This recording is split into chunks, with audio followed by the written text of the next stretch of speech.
വിവോയുടെ Vivo X fold 6 എന്ന പുതിയൊരു foldable phone ഇപ്പം ലോഞ്ച് ചെയ്തിട്ടുണ്ട്. ഈ ഒരു വീഡിയോയിൽ നമ്മൾ നോക്കാൻ പോകുന്നത് വിവോ എക്സ് ഫോൾഡ് 6 എന്ന ഫോൾഡബിൾ ഫോണിനെ പറ്റിയിട്ടാണ്. ആദ്യം നമ്മൾ ഫീച്ചേഴ്സും കാര്യങ്ങളൊക്കെ നോക്കുകയാണെന്നുണ്ടെങ്കിൽ ഫോൾഡബിൾ ഫോണാണ്. ഇതിൽ 2 ഡിസ്പ്ലേ അതുകൊണ്ട് തന്നെ വരുന്നുണ്ട്.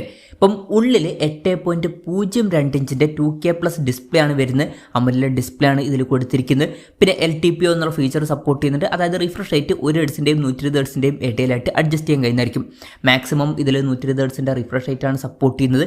300 ഹെർട്സിൻ്റെ ടച്ച് സാമ്പിളിംഗ് റേറ്റ് വരുന്നുണ്ട്. പിന്നെ 10-bit ഡിസ്പ്ലേ പോലുള്ള ഫീച്ചേഴ്സൊക്കെ വരുന്നുണ്ട്. ഡോൾബി വിഷൻ്റെ സപ്പോർട്ടൊക്കെ ഇതിൽ വരുന്നുണ്ട്. പീക്ക് ബ്രൈറ്റ്നസ് 5000 നിറ്റ്സ് ആണ് വരുന്നത്.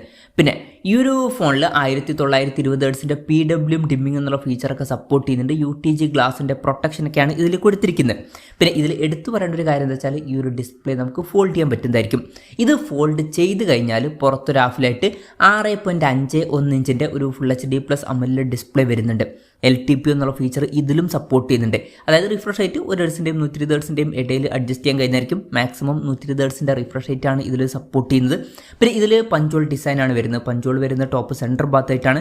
ഇതിലും പീക്ക് ബ്രൈറ്റ്നസ് 5000 നിറ്റ്സ് വരെ വരുന്നുണ്ട്. പിന്നെ ഈ ഒരു ഫോണിൻ്റെ ഫ്രണ്ടിൽ 2nd ജനറേഷനിൽ വരുന്ന ആർമർ ഗ്ലാസിൻ്റെ പ്രൊട്ടക്ഷനൊക്കെ കൊടുത്തിട്ടുണ്ട്.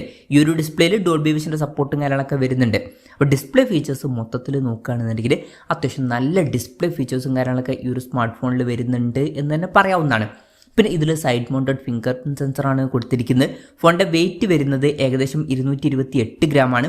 ഇനി തിക്നെസ്സിൻ്റെ കാര്യം പറയുകയാണെന്നുണ്ടെങ്കിൽ ക്ലോസ് ചെയ്ത് വെക്കുമ്പോൾ തിക്നെസ് 9.4 mm വരുന്നുള്ളൂ. അതുപോലെ തന്നെ ഓപ്പൺ ചെയ്ത് വെക്കുമ്പോൾ തിക്നെസ് വരുന്നത് 4.4 mm മാത്രമാണ്. പിന്നെ IP58-59 റേറ്റിംഗ് ഒക്കെ ഇതിൽ സപ്പോർട്ട് ചെയ്യുന്നുണ്ട്. ഇനി പ്രോസസ്സറിൻ്റെ കാര്യത്തിലോട്ട് വരുമ്പം MediaTek Dimensity 9500 സൂപ്പർ എന്ന പ്രോസസ്സറാണ് ഇതിൽ കൊടുത്തിരിക്കുന്നത്.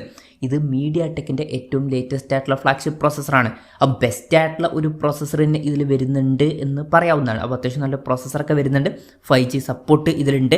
ഫോണിൻ്റെ ബേസ് വേരിയൻറ്റിൽ 12 GB റാമും 256 GB ഇൻറ്റേർണലുമാണ് വരുന്നത്.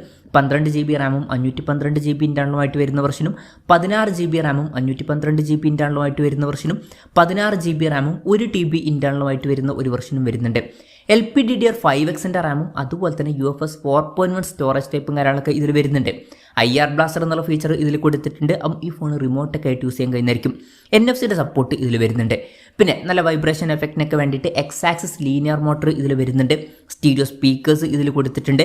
Android 16 ബേസ് ആയിട്ടുള്ള ഒറിജിനൽ സോഫ്റ്റ്വെയർ ആണ് ഇതിൽ വരുന്നത്. ക്യാമറയുടെ കാര്യം പറയുകയാണെന്നുണ്ടെങ്കിൽ ഫോണിൻ്റെ പിന്നിൽ ട്രിപ്പിൾ ക്യാമറ സെറ്റപ്പാണ് വരുന്നത്. 200 മെഗാപിക്സലിൻ്റെ f1.68 അപ്പേഴ്സിൽ വരുന്ന മെയിൻ ക്യാമറ സെൻസറാണ് ഈ ഫോണിൽ വരുന്നത്. ഇത് സാംസങ് HPBയുടെ സെൻസറാണ്. വോയിസിൻ്റെ സപ്പോർട്ട് ഇതിൽ വരുന്നുണ്ട്. പിന്നെ രണ്ടാമത് 50 മെഗാപിക്സലിൻ്റെ f2.05 അപ്പേഴ്സിൽ വരുന്ന ഒരു അൾട്രാ വൈഡ് ആംഗിൾ ലെൻസ് ഇതിൽ വരുന്നുണ്ട്.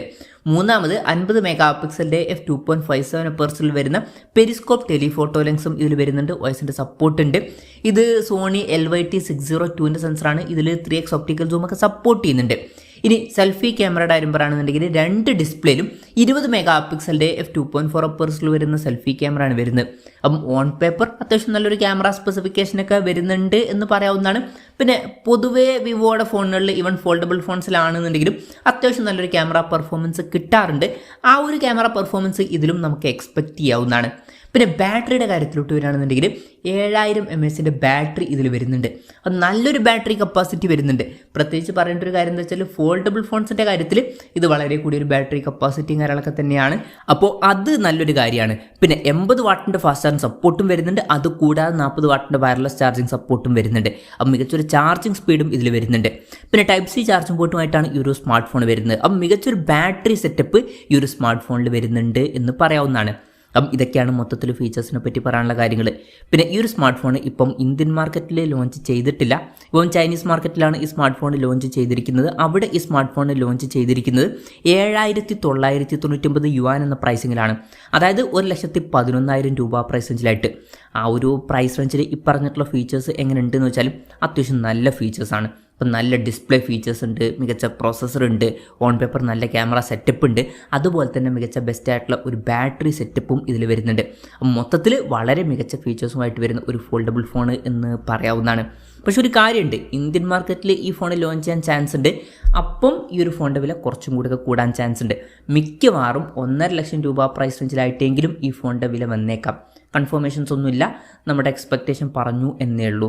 എന്തായാലും വിവോയുടെ എക്സ് ഫോൾഡ് 6 എന്ന പുതിയൊരു ഫോൾഡബിൾ ഫോൺ ഇപ്പോൾ ലോഞ്ച് ചെയ്തിട്ടുണ്ട്. ഈ ഒരു ഫോണിനെ പറ്റിയിട്ടുള്ള നിങ്ങളുടെ അഭിപ്രായം ജസ്റ്റ് ഒന്ന് കമൻറ്റ് ചെയ്യുക. അതുപോലെ തന്നെ ഈ ഒരു സ്മാർട്ട് ഫോൺ ഇന്ത്യൻ മാർക്കറ്റിൽ ലോഞ്ച് ചെയ്യുകയാണെന്നുണ്ടെങ്കിൽ നിങ്ങൾ ഏത് പ്രൈസിങ്ങിലാണ് എക്സ്പെക്റ്റ് ചെയ്യുന്നത് എന്നുള്ള കാര്യം കൂടി ജസ്റ്റ് ഒന്ന് കമൻറ്റ് ചെയ്യുക.